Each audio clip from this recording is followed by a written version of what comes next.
Hello everyone, super 10 quick revision সিরিজে আজ আমরা হাইড্রোকার্বনের 10টা সিলেক্টেড কোয়েশ্চেন ডিসকাস করব।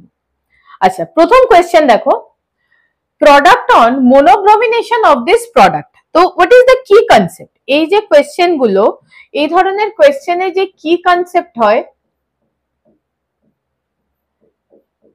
সেটা হলো ইলেকট্রোফিলিক অ্যারোমেটিক সাবস্টিটিউশনে দু ধরনের, বেসিক্যালি তিন ধরনের গ্রুপ আমরা পাই, plus M, minus M and minus I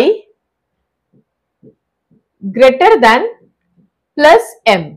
তো এদের মধ্যে কারা আসে? যে কোনো lone pair containing group, OH হতে পারে, NH2 হতে পারে, NHR হতে পারে, NHCO CH3 হতে পারে, OR হতে পারে, সো মেনি গ্রুপ যাদের সঙ্গে কি আছে না লোন পেয়ার আছে। এন্ড মাইনাস এম এর মধ্যে কারা আসবে? Nitro, cyano, aldehyde, ketone, acid chloride, carboxylic acid, ester, যে কোনো গ্রুপ যাদের সঙ্গে কি আছে না মাল্টিপল বন্ডস আছে। তো এরা মাইনাস এম এ যাবে, এরা প্লাস এম এ যাবে। আর এই যে ক্যাটাগরিটা, এটা একদমই সিলেক্টিভ ক্যাটাগরি, এটা হ্যালোজেনের জন্য বরাদ্দ। ঠিক আছে, কেন? এদের minus I dominating over plus M. ঠিক আছে, তো এই ধরনের যে গ্রুপ, প্লাস এম যে গ্রুপ, তাদেরকে আমরা কি ক্যাটাগরিতে ফেলি? তাদেরকে আমরা ফেলি activating and ortho para directing. Activating and ortho para directing. আর মাইনাস এম কে কিসে ফেলি? মাইনাস এম কে ফেলি ডিঅ্যাক্টিভেটিং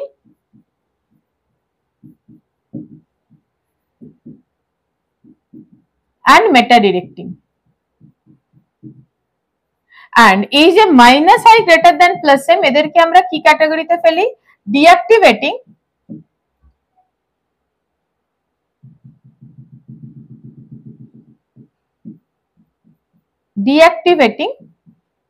বাট অর্থোপ্যারা ডিরেক্টিং। এই হলো ইন শর্ট আমাদের ধারণা এই ধরনের প্রশ্ন অ্যাটেম্প করতে গেলে। তাহলে এইবারে এসো যে গ্রুপটা দেখো, এই রিং আছে, এই রিং আছে, দুটো রিং এর মধ্যে যে কন্ডিশনটা দিয়েছে সেটা হচ্ছে ব্রোমিনেশন কন্ডিশন। সো ব্রোমিনেশন কোন রিং এ হবে, কোথায় হবে? পরিষ্কার ব্যাপার দেখো, এ কিন্তু ডাবল বন্ডেড এর সঙ্গে অ্যাটাচ, তার মানে এটাকে আমি কি কনসিডার করব? Minus M. এর সঙ্গে কিন্তু কি আছে? এই নাইট্রোজেনের সঙ্গে কিন্তু কি আছে? Lone pair. তো একে আমরা কি কনসিডার করব? একে আমরা কনসিডার করব কি? Plus M. তো এই রিং এ হবে, ক্লিয়ারলি আমি বলে দিতে পারি কি যে ইলেকট্রোফিলিক অ্যারোমেটিক সাবস্টিটিউশনটা হবে সেটা কিন্তু এই রিং এ হবে। এই দিকে রিংটা মানে আমার এদিকে রেসপেক্টে বাঁ দিকের রিং এ হবে। কোন পজিশনে হবে? দেখো দেখো ক্লিয়ারলি ইলেকট্রন ডেনসিটি নাইট্রোজেনের তুলনায় প্যারাতে সবথেকে বেশি। তো নাইট্রোজেনের তুলনায় প্যারাতে, তো প্রোডাক্ট আমাদের কি হয়ে যাবে? বি। বোঝা গেল? দারুণ প্রশ্ন এটা। অনেকগুলো কনসেপ্ট কভার হবে, কি তোমাকে প্রথমে বুঝতে হবে কোন রিং এ হবে, লেফট কে কি রাইটে হবে? হচ্ছে লেফটে। কোথায় হবে না? অ্যাক্টিভেটিং এর প্যারা পজিশনে। কেন না? অ্যাক্টিভেটিং এর অর্থ দুটো ব্লক, আর এমনিতেও অর্থ স্টেরিক হিন্ড্রেন্স এর জন্য কি হয়ে যায় না মাইনর প্রোডাক্ট দেয়। দারুণ কনসেপ্ট। তো আনসার ইজ বি। আচ্ছা, এবার দেখো, the number of optically active products obtain from complete ozonolysis. ঠিক আছে, তো ওজোনোলিসিসে আমরা কি ট্রিক্স করি তোমার মনে আছে? আমি পুরো মেকানিজম তোমাকে দেখাবোই না, কোনো দরকার নেই এক্ষেত্রে। এখান থেকে ভাঙবে, এখান থেকে ভাঙবে এন্ড এখান থেকে ভাঙবে। ভেঙে তুমি করবেটা কি? ভেঙে তুমি কি করবে না এই পার্টিকুলার কার্বনে ডাবল বন্ড ও, এখানে ডাবল বন্ড ও, এই কার্বনে ডাবল বন্ড ও, এই কার্বনে ডাবল বন্ড ও, ডাবল বন্ড ও, ডাবল বন্ড ও। এবার আমি প্রোডাক্ট গুলো লিখবো সুন্দর করে, কেন কাইরালিটি আমাদের আইডেন্টিফাই করতে হবে। CH3 C double bond O H প্রথম। দ্বিতীয় কি হবে? C double bond O H, এটার সঙ্গে কি এসে যাবে? CH3 H, এদিকে কে এসে যাবে? C double bond O H। দেখো এর কিন্তু কাইরালিটি খতম, দুটো কি এসে গেল? সেম গ্রুপ, তো এর কাইরালিটি খতম নেই। আগে চলে এসো এই প্রোডাক্টটা, C double bond O H, এটা করছি। হ্যাঁ, CH CH3 C double bond O H, এরও কাইরালিটি খতম। কেন না এখানেও অ্যালডিহাইড, এখানেও অ্যালডিহাইড, এখনো পর্যন্ত আমি একটাও কাইরাল পাইনি। লাস্ট এসো, লাস্ট কি বলছে, C double bond O H CH, কোনোটাই কাইরাল নয়। এখানে দুটো কাইরাল সেন্টার দেখা যাচ্ছিল, ঠিক আছে, বলছিল কি দুটো কাইরাল আছে, ঠিক আছে। যেই ওজোনোলিসিস হলো, ওজোনোলিসিসের পরে কি হয়ে গেল না সবার কাইরালিটি খতম হয়ে গেল। কেন খতম হয়ে গেল এটা বুঝতে পারছো কি, এখানে যে গ্রুপ আর এই গ্রুপ সেম, এখানে যে গ্রুপ আর এই গ্রুপ সেম, তার মানে কেউ কাইরাল নয়। আওয়ার আনসার ইজ 0, অ্যাবসলিউটলি 0, ঠিক আছে, 0 ইজ দ্য কারেক্ট অপশন। চলো নেক্সট। খুব ভালো প্রশ্ন এটা, সব প্রশ্নগুলো ভালোই সিলেক্ট করেছি।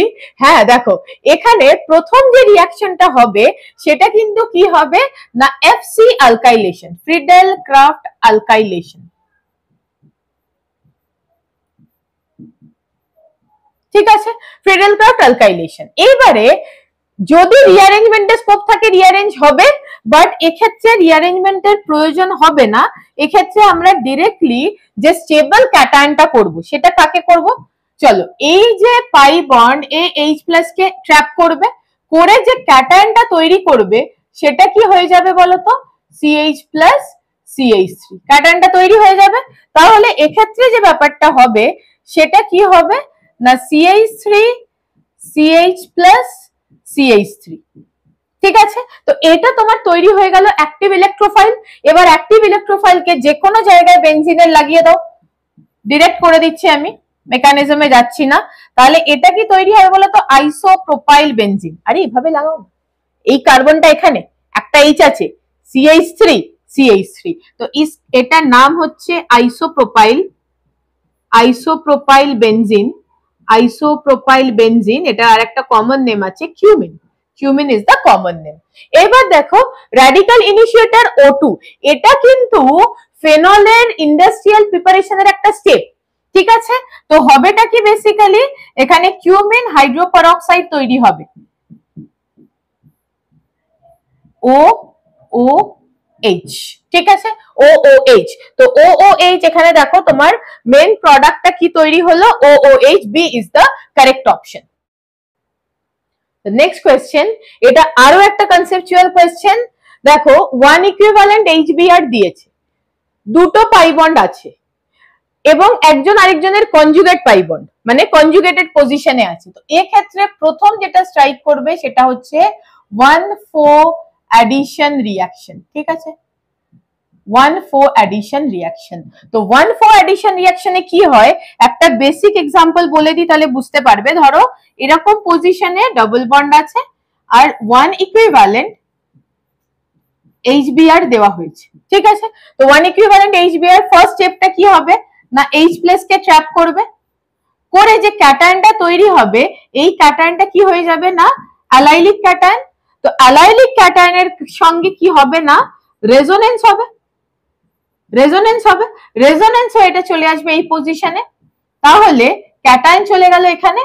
এবার তোমার যে Br মাইনাসটা মিডিয়ামে পড়ে আছে ও চলে যাবে এই পজিশনে। কি সুন্দর মেকানিজম, মানে এই মেকানিজমটা কেন দেখালাম বলতো, যে তোমার স্ট্রাইক করবে এখানে ডবল বন্ড, সরি এখানে ডবল বন্ড, হ্যাঁ এবার তোমার স্ট্রাইক কি করবে কি ডবল বন্ডটা কিন্তু মাঝখানে চলে আসবে। তো দেখো এখানে এমন কোন অপশন আছে যেখানে ডবল বন্ডটা মাঝখানে চলে এসছে, দেখো একটাই অপশন দিয়েছে, কিন্তু বেশি ঝামেলা করেনি, একটাই অপশন দিয়েছে, this is our correct option 1,4 addition reaction. তো যদি আমি এই পয়েন্টটাকে বলি 4, এই পয়েন্টটাকে বলি 1 and 4, তো 1 এ কি গেছে দেখো হাইড্রোজেন, 4 এ কি গেছে দেখো, এটা যদি আমার 1 হয় আর এটা যদি 4 হয় তাহলে 1 এ গেছে হাইড্রোজেন, 4 এ গেছে Br, ঠিক আছে। তো এটাকে বলা হচ্ছে 1,4 অ্যাডিশন। কিন্তু কনফিউজ হবে না, যখন আমরা IUPAC করব এই প্রোডাক্টের জন্য তখন কিন্তু IUPAC আমার এখান থেকে শুরু হবে ডবল বন্ড আর Br। সো এখানে কিন্তু কি হবে না 1 2 3 4, এখান থেকে করলে 1 2 পাই বন্ড আসছে, 1 2 পাই বন্ড, হ্যাঁ ঠিক আছে। তো এক্ষেত্রে আমার এইভাবে নাম্বারিং হবে, দুদিক থেকেই ডবল বন্ড আসছে 2 পজিশনে, এখান থেকে করো বা এখান থেকে করো, তো BRS থেকে শুরু করবে, ঠিক আছে। মানে ইন শর্ট যদি দেখো conjugated 1,4 position conjugated pi bond আছে তার জন্য কি করবে না 1,4 অ্যাডিশনে যাবে, সেক্ষেত্রে ডবল বন্ডটা শিফট হয়ে মাঝখানে চলে আসবে। দারুণ কনসেপ্ট। আগে the major product of the following reaction, এই যে কন্ডিশন, এই কন্ডিশনটা কি sodium methoxide methanol is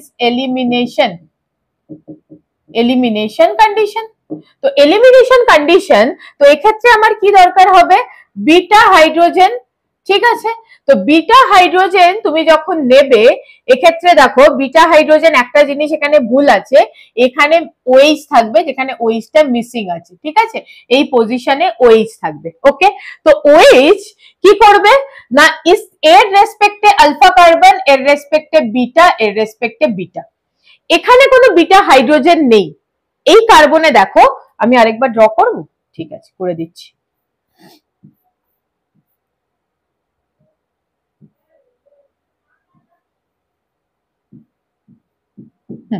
alpha beta, এখানে কোনো বিটা হাইড্রোজেন নেই। তো বিটা হাইড্রোজেন যদি না থাকে তাহলে একটাই স্কোপ কি হচ্ছে, এইখান থেকে -H2O, তো এখান থেকে যদি -H2O হয়ে যায় তাহলে ডিরেক্ট প্রোডাক্ট তোমার কি হয়ে যাবে এটা। দেখো কোনো অপশন আছে? Yes, D is the correct option. এক্ষেত্রে কিন্তু সাবস্টিটিউশন প্রোডাক্টে যাবে না, ঠিক আছে, this is the elimination product. চলো next, the reaction of propyne with HOCl। তো এক্ষেত্রে আমাদের যেটা করতে হবে মার্কানিকফ রুল অ্যাপ্লাই করতে হবে, ঠিক আছে।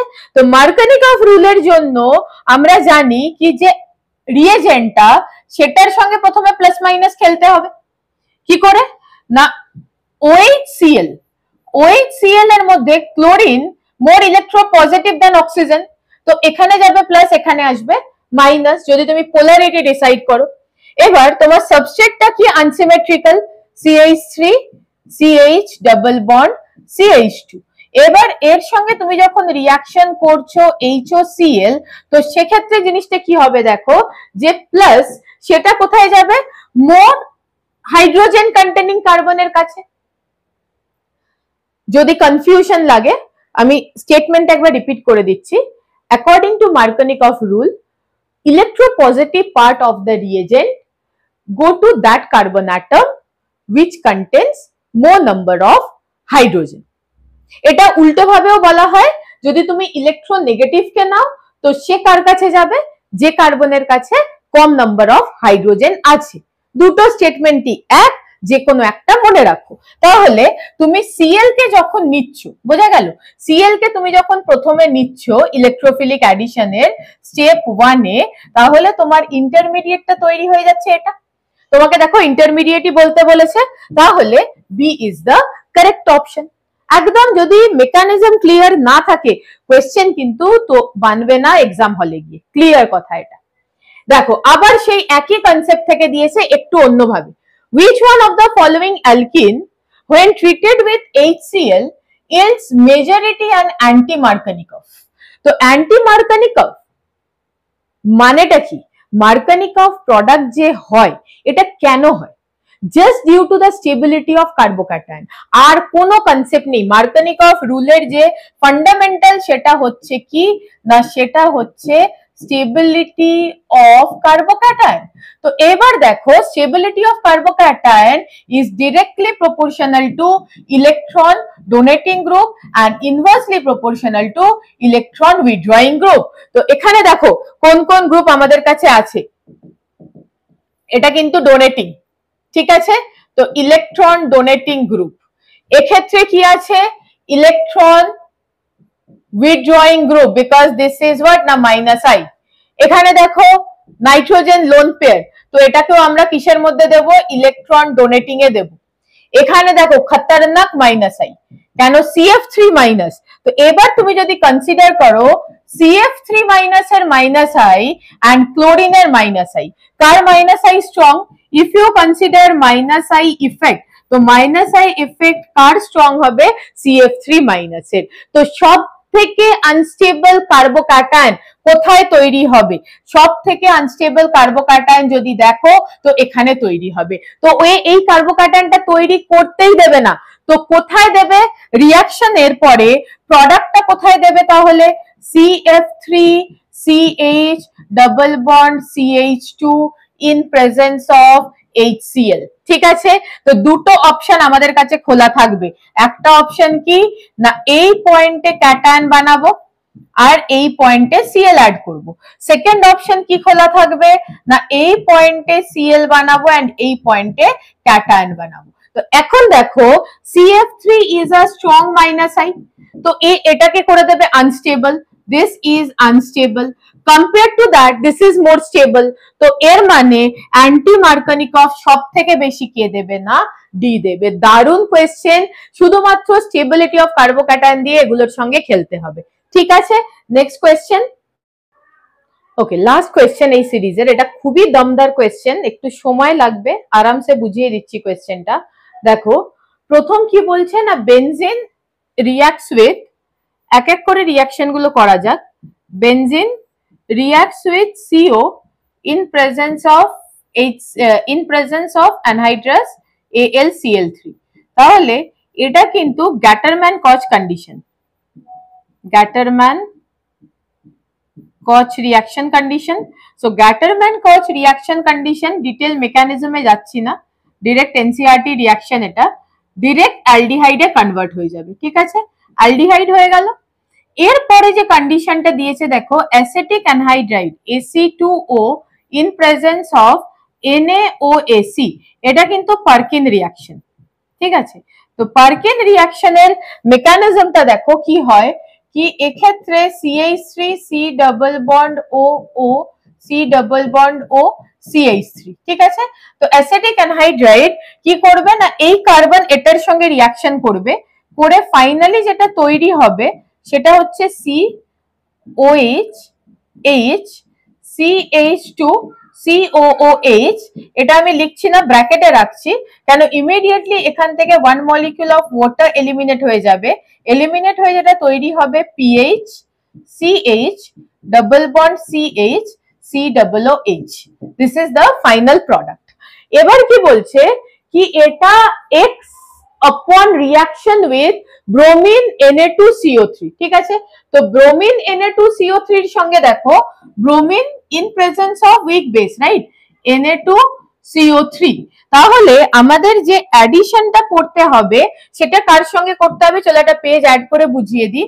PH CH double bond CH COOH reacts with bromine in presence of Na2CO3, তার মানে আমাকে যেটা নিতে হবে BROH।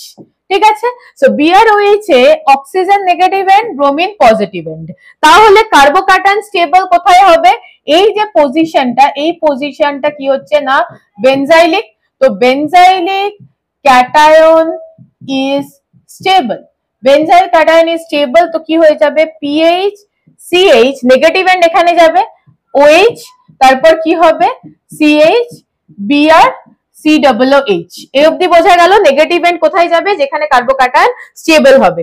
লাস্ট পয়েন্টটা দেখে নাও কি বলছে এবারে, X H2PDC reaction of X with H2PDC followed by H3PO4 treatment gives Z। আচ্ছা দুবার বলেছে 433 কেলভিন ময়েস্ট KOH। ঠিক আছে, তো আমার এটা যেটা তৈরি হলো এটার সঙ্গে আমি রিঅ্যাকশন করাবো ময়েস্ট KOH। ঠিক আছে, তো ময়েস্ট KOH কি করবে দেখো, ময়েস্ট KOH কে হিট করেছে, কতগুলো কাজ করবে দেখো, এখান থেকে number 1 it is dehydration, then number 2 it is ডিহাইড্রোহ্যালোজিনেশন,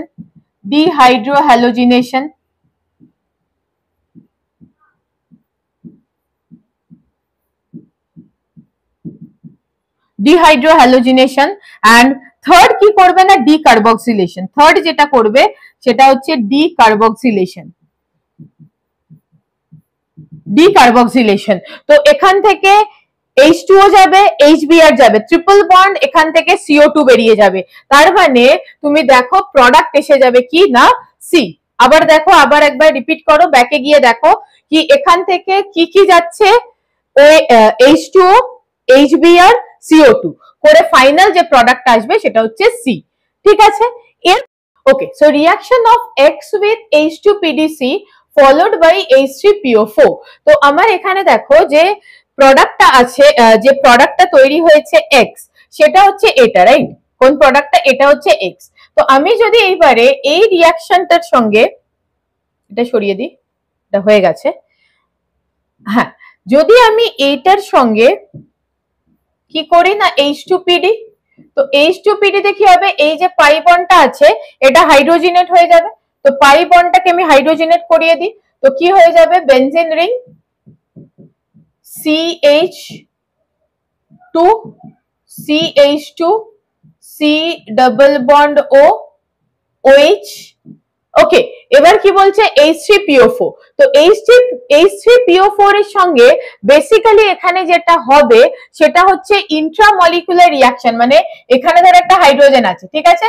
তো এই ক্ষেত্রে যখন এই হাইড্রোজেনটা এখান থেকে বেরিয়ে যাবে, তো তখন ফাইনালি যেটা হবে অ্যারোমাটাইজেশনের পরে ফাইনাল অ্যারোমাটাইজেশন হয়ে যাবে, হয়ে যে প্রোডাক্টটা তৈরি হবে সেটা হবে এরকম একটা জিনিস, একটা দুটো কার্বন, একটা দুটো কার্বন, দুটো একটা দুটো কার্বন, একটা এরকম, রাইট? ডাবল বন্ড ও 1 2 3 1 2 3, ঠিক আছে? So the product is a, in this case দেখো প্রোডাক্ট ইজ এ, ঠিক আছে? তো লাস্ট কেসে যদি কনফিউশন হয় আমি ইন শর্ট বলে দিচ্ছি। প্রথমে কি করা হলো, হাইড্রোজেনেশন।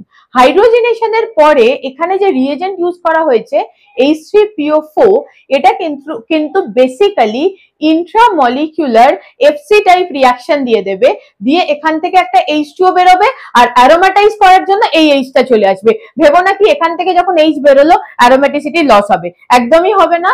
এখান থেকে H2O যাওয়ার পরে এই H টা এসে अगेन অ্যারোমাটাইজ করে দেবে। সো এগুলোর ডিটেল মেকানিজম এক একটা লেকচারে এগুলো পড়ানো হয়। তো তোমাদের আমি ইন শর্ট একবার বলে দিচ্ছি, ডেফিনেটলি যারা পড়ে এসছো তারাই এই ব্যাপারটা বুঝতে পারবে, যাদের বেসিক নলেজ খুব একটা নেই তাদেরকে একটু লেংদি লেকচার দেখতে হবে। ওকে, থ্যাংক ইউ এভরিওয়ান।